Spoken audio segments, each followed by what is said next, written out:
দ্রুত বদলে যাচ্ছে রাজ্যের জনবিন্যাস। মুর্শিদাবাদকে কেন্দ্রশাসিত অঞ্চল করার দাবিতে কিছুদিন আগেই সুর চড়িয়েছিলেন গৌরীশঙ্কর ঘোষ। এবার মুর্শিদাবাদের বিজেপি বিধায়কের পথে হেঁটে একই দাবি তুললেন সুব্রত মৈত্র। মুর্শিদাবাদ সহ 5টি জেলাকে কেন্দ্রের শাসনের আওতায় আনার দাবি তুললেন বহরমপুরের বিজেপি বিধায়ক। আইনের শাসন বলে মুর্শিদাবাদ জেলায় কিছু নেই, তাই আমরা চাই যে মুর্শিদাবাদ জেলা ইউটি হোক এবং কেন্দ্রীয় সরকার সরাসরি সেই জায়গায় আইনের শাসন কায়েম করুক। তবে যে কেন্দ্রীয় সরকার যেন কেন্দ্রীয়ভাবে আইন প্রণয়ন করে কেন্দ্র শাসিত অঞ্চল হিসাবে আমাদের এই 5টা জেলাকে করুক। গৌরীশঙ্কর ঘোষ ও সুব্রত মৈত্র দুজনই বিজেপির বিধায়ক। দুজনেরই বাড়ি মুর্শিদাবাদ জেলায়। একই জেলার একই দলের দুই নেতার দাবিও এক।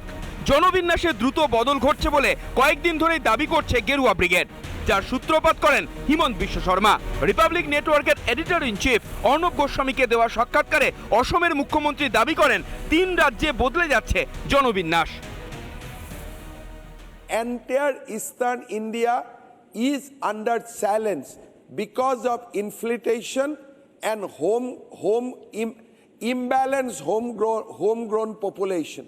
I tell you, on the basis of Indian census, that problem is acute in Assam. It is about to the time we lost the majority, followed by Bengal. Then the next theater will be in Jharkhand. এরপর গত বৃহস্পতিবার নিশিকান্ত দুবে লোকসভায় দাবি করেন অস্তিত্ব সংকটে ভুগছেন বাংলা ও ঝাড়খণ্ডের বেশ কিছু এলাকার হিন্দুরা। এরপরেই ওই সব এলাকাকে কেন্দ্রশাসিত অঞ্চলের দাবি তোলেন ঝাড়খণ্ডের গোড্ডার বিজেপি সাংসদ। किशनगंज, अररिया, कटिहार, मालदा, मुर्शिदाबाद और पूरा संसार बना है, इसको यूनियन टेरिटरी बनाइए, नहीं तो हिंदू खाली हो जाएंगे। एनआरसी लागू करिए। বিজেপি সাংসদের এহেন মন্তব্যের পরই শোরগোল পড়ে যায় দেশ জুড়ে। এই প্রেক্ষাপটেই নিশিকান্তর বক্তব্যকে সমর্থন করে মুর্শিদাবাদের বিজেপি বিধায়কও। মুর্শিদাবাদ ও মালদাকে কেন্দ্রের শাসনে আনার দাবি তোলেন। আজকে মুর্শিদাবাদ দিয়ে যেভাবে বর্ডার পেরিয়ে অনুপ্রবেশকারীরা আসছে, যেভাবে বিদেশি জেহাদিরা এদেশে ঢুকছে, যেভাবে আইএসআই চরেরা ঢুকছে, তাতে সারা দেশে নিরাপত্তা বিঘ্নিত হচ্ছে। তাই আমরা চাই যে মুর্শিদাবাদ জেলা ইউটি হোক এবং কেন্দ্রীয় সরকার সরাসরি সেই জায়গায় আইনের শাসন কায়েম করুক। তবে মুর্শিদাবাদ জেলার মানুষ নিরাপত্তা পাবে। মুর্শিদাবাদ জেলা ভারতবর্ষের মধ্যে থাকবে। শুধু মুর্শিদাবাদ নয়, মালদা এবং মুর্শিদাবাদ সংলগ্ন ঝাড়খণ্ডের বেশ কিছু জায়গা। এই সালের 15ই আগস্টের পরেই আমি এই দাবি তুলেছিলাম, যখন 15ই আগস্ট ন্যাশনাল ফ্ল্যাগ হোস্টিং করতে দেওয়া হয়নি মুর্শিদাবাদ বিধানসভার মুর্শিদাবাদ স্টেশন সংলগ্ন একটি এলাকায়।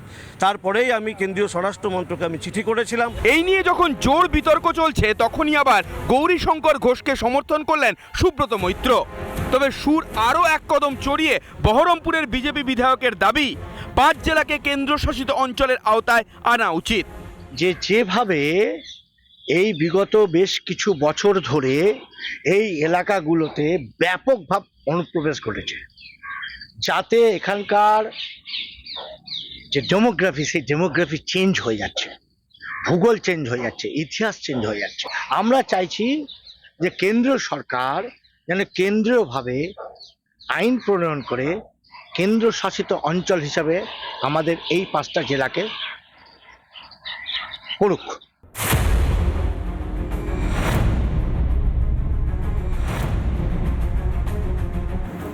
ভাগ কত করবেন? আগে দেশ ভাগ হয়েছে, তারপর বাংলা ভাগের চক্রান্ত হচ্ছে, এখন এলাকা এলাকা ভাগ করে কেন্দ্রীয় শাসিত করবে। সব মিলিয়ে জনবিন্যাস ইস্যুতে সরগরম নবাবের জেলা। রিপাবলিক বাংলা। দেশের বিভিন্ন প্রান্তে জনবিন্যাস বদলে যাচ্ছে, পরিবর্তন আসছে, এতে বেশ কিছু মানুষ বিপদে পড়বেন। এই কথা প্রথম বলেছিলেন আসামের মুখ্যমন্ত্রী সাম্প্রতিক সময় তিনি বলেছিলেন, এবং তারপর থেকেই সত্যি সত্যি আমাদের রাজ্যের বিভিন্ন সীমান্তবর্তী যে অঞ্চলগুলি রয়েছে, সেখানে কি জনবিন্যাস সত্যিই বদলে যাচ্ছে? সত্যি কি অনুপ্রবেশ এখানে বড় সমস্যা? আমরা কথা বলবো, আমাদের একাধিক প্রতিনিধি বিভিন্ন প্রান্ত থেকে রয়েছেন। আমাদের সঙ্গে মুর্শিদাবাদ থেকে রয়েছেন ইন্দ্রাশিস, মালদা থেকে রয়েছেন দীপঙ্কর এবং জলপাইগুড়ি থেকে রয়েছেন সুবীর। আমি আগে মুর্শিদাবাদ দিয়ে শুরু করি। ইন্দ্রাশিস, মুর্শিদাবাদে অনুপ্রবেশের সমস্যা কতটা রয়েছে এবং এর প্রভাব ওই জেলার উপর পড়ছে কিনা সেটা যদি একবার একটু জানাও।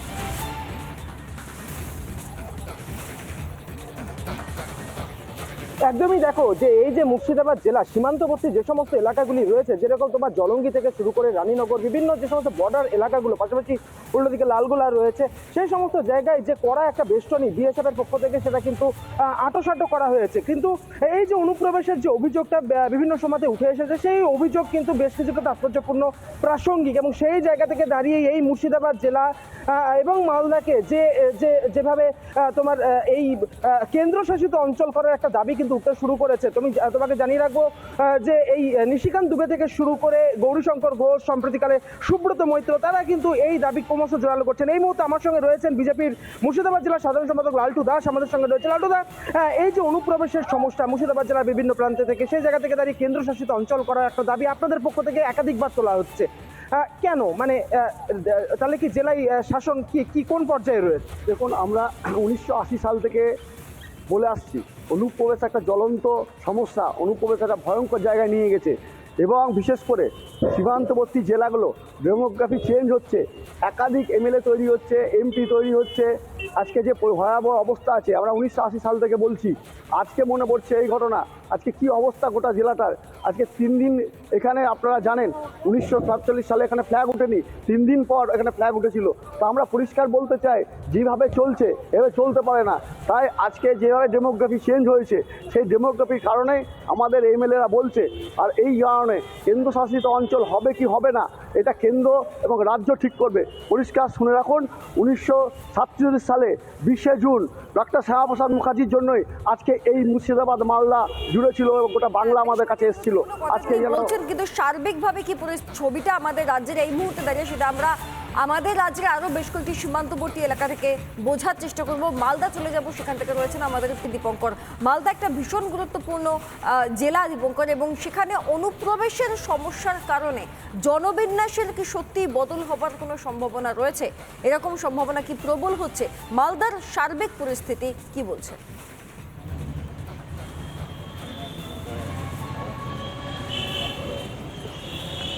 দেখো, তোমাকে যেটা প্রথমে বলবো, এই যে বাংলা এবং বিহারের যে 5 জেলাকে কেন্দ্রীয় শাসিত অঞ্চল করার যে দাবি সাংসদ নিশিকান্ত দুবের, এবং একই দাবি বিধায়ক শঙ্কর ঘোষের, এবং রীতিমতো কেন্দ্রীয় উত্তর পূর্ব প্রতিমন্ত্রী সুকান্ত মজুমদারের যে বক্তব্য যে উত্তর পূর্ব ভারতের সঙ্গে উত্তরবঙ্গকে অন্তর্ভুক্ত করতে হবে, ইতিমধ্যেই বিজেপি বিধায়ক এবং বিজেপি সাংসদ মন্ত্রীর এই যে বক্তব্য, তাতে কিন্তু রীতিমতো শরগোল পড়ে গেছে গোটা দেশ জুড়ে, এমনকি মালদাতেও তো রয়েছে। মালদা সীমান্তবর্তী এলাকা রয়েছে অনুপ্রবেশের ঘটনা, এবং সেক্ষেত্রে বিএসএফ তৎপর রয়েছে। তবে কিছু সমস্যা কিন্তু রয়েছে। আমরা সরাসরি এই বিষয় নিয়ে এখানে বিজেপি নেতা যিনি আছেন তার সাথে কথা বলবো, যে এই যে দাবি কি বলবেন আপনারা? দেখুন, বরাবর গত 34 বছরের বামফ্রন্ট সরকার ছিল, তখনও উত্তরবঙ্গ বঞ্চিত ছিল, এবং তৃণমূল সরকার আসার পর উত্তরবঙ্গকে লন্ডন আমেরিকা অনেক কিছুই করেছে, আমরা বঞ্চিত। তার জন্য আমাদের দলের যারা নেতারা আছেন, এবং আপনারা বর্তমানে দেখেছেন কেন্দ্রীয় মিনিস্টার সুকান্তদা, তিনিও দাবি করেছেন উত্তর পূর্ব ভারতের সাথে উত্তরবঙ্গকে জুড়ে দেওয়ার জন্য। এটা যদি হয় তাহলে অনেক দিক থেকে সুযোগ সুবিধারা উত্তরবঙ্গের মানুষ পাবেন, এবং কাজকর্মের যে আমরা ভুগছি, উত্তরবঙ্গে যে বেকারের সমস্যা, তো এই সমস্যাটা অনেকটাই মিটবে। আমি এবার তৃণমূল কংগ্রেসের যিনি সাধারণ সম্পাদক বিশ্বজিৎ ঘোষ, কি বলবেন? দেখুন, বিজেপির কিছু নেতা, কিছু মন্ত্রী বলছে, কিন্তু তাদের উচিত আমাদের পশ্চিমবঙ্গে যেভাবে বাজেটে পশ্চিমবাংলাকে বঞ্চিত করেছে, যেভাবে পশ্চিম উন্নয়নে কেন্দ্রীয় সরকার বাধা দিচ্ছে, টাকা পয়সা দিচ্ছে না, সেগুলো করা। রাজ্য ভাগ করা পশ্চিমবঙ্গের মানুষ চায় না, উত্তর মানুষও চায় না, চায় উন্নয়ন। কেন্দ্রীয় সরকার সেটা না করে কী করে ডেভেলপমেন্ট হয়, কী করে টাকা পাঠানো যায়, সেটা পাঠানো উচিত তাদেরকে। সেটা না পাঠিয়ে তারা মানুষকে বিভ্রান্তি করছে যে রাজ্য ভাগ রাজ্য ভাগ রাজ্য ভাগ। রাজ্য ভাগ করে কী হবে? কিছু হবে না, কারণ উত্তরবঙ্গের মানুষ, বাংলার মানুষ চায়, আর চায় না বাংলার মানুষ রাজ্য ভাগ চলবে। তবে এরই মাঝখানে আমি একবার জলপাইগুড়ি সুবীর রয়েছেন সেখান থেকে আমার সঙ্গে। সুবীর, আমাদের লোকসভার সংসদে যে ধরনের বক্তব্য উঠে আসছে যে কেন্দ্রশাসিত অঞ্চল করা হোক, উত্তর ভারতের সঙ্গে উত্তরবঙ্গকে একটু জুড়ে দেওয়া হোক, তাতে দুই পক্ষেরই উন্নতি হবে এবং সর্বোপরি জনবিন্যাস যা চিন্তার কারণ হয়ে উঠেছে, বাস্তব ছবিটা কি জলপাইগুড়ি?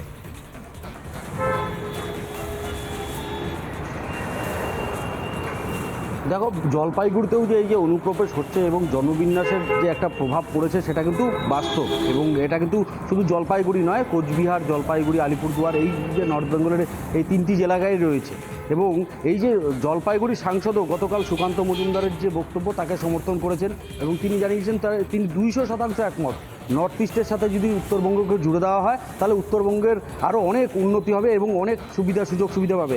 একজন সাধারণ নাগরিক রয়েছে জলপাইগুড়ি শহরের প্রবীণ মানুষ, একবার তার কাছ থেকে জেনে নেওয়ার চেষ্টা করবো। দাদা, কি বলবেন বলুন তো, এই যে এই দাবি উঠছে নর্থ ইস্টের সাথে উত্তরবঙ্গকে অ্যাটাচ করে দেওয়া বা সংযুক্ত করা, আপনি কি বলবেন? আমি এই প্রস্তাবকে সর্বান্তঃকরণে সমর্থন করি। কেন? কারণ হচ্ছে উন্নয়নের জন্য প্রয়োজন সরকারি টাকা এবং সরকারি পরিকল্পনা।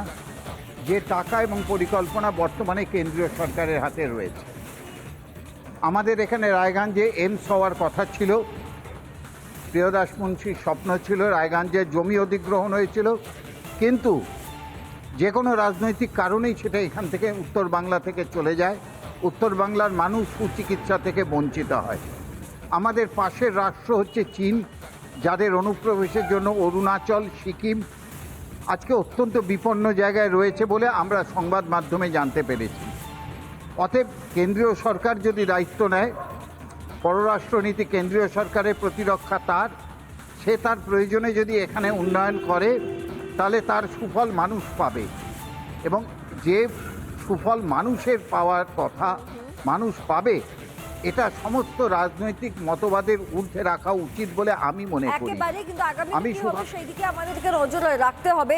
উত্তরের কিছু দাবি দিনের পর দিন ধরে মেটেনি, সেখানকার সাধারণ মানুষই বলছেন, একটা এইমস পর্যন্ত আসেনি, সেখানকার সাধারণ মানুষই বলছেন, এবং পাশাপাশি এই জনবিন্যাসের একটা যে সম্ভাবনা যা তা কাম্য নয়। আমরা এই মুহূর্তে যে কজন প্রতিনিধি আমাদের রয়েছেন, সুবীর, ইন্দ্রাশিস এবং দীপঙ্কর, তিনজনকেই সার্বিক পরিস্থিতির উপর যে খবর আসে সেদিকে নজর রাখতে বলবো। আপাতত ধন্যবাদ তোমাদেরকে। একদিকে যখন